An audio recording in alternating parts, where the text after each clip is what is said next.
اس وقت حافظ احسان ایڈوکیٹ صاحب نے میں جوائن کیا، بہت شکریہ آپ نے وقت دیا حافظ صاحب میں۔ یہ کہیے گا اس قسم کی جو سزا ہے اس کا کوئی نظیر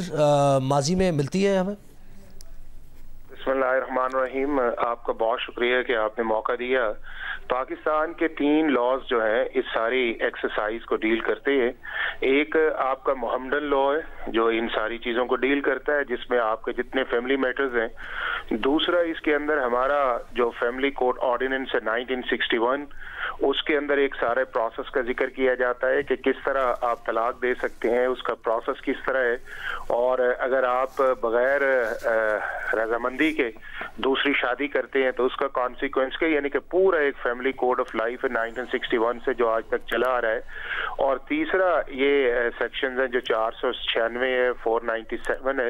اور یہ اس کے اندر مختلف سیکشنز ہیں کہ اگر آپ کوئی فراڈولنٹ میرج کرتے ہیں تو اس کے اندر آپ کو 7 سال کی سزا جو ہے وہ دی جا سکتی ہے، اور اس کے اندر فائنز کا ہے۔ اب 2 چیزیں بڑی واضح ہیں اس معاملے کے اندر کہ جو کانسیپٹ آف عدت ہے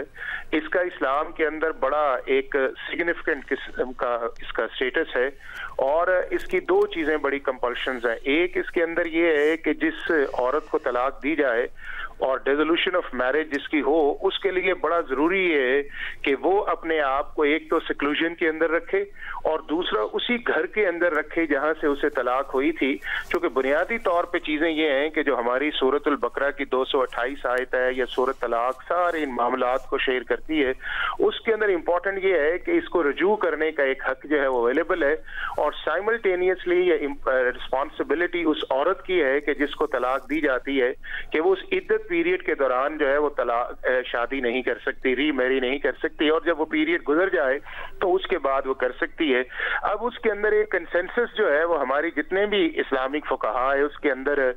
جو کیا گیا ہے وہ تقریباً مینسٹریٹنگ جو ویمن کے ہے ان کے اندر 3 پیریڈز یا 3 ماہ یا 90 دن کا پیریڈ کا اس چیز کے اندر ذکر ہے، اور اس کے اندر یہ ساری چیزیں جو ہے اب اس کے اندر بیان کی گئی ہیں۔ ٹھیک ہے، حافظ احسان صاحب ہمارے ساتھ ہی رہے گا، اسی دوران ہمیں بیرسٹر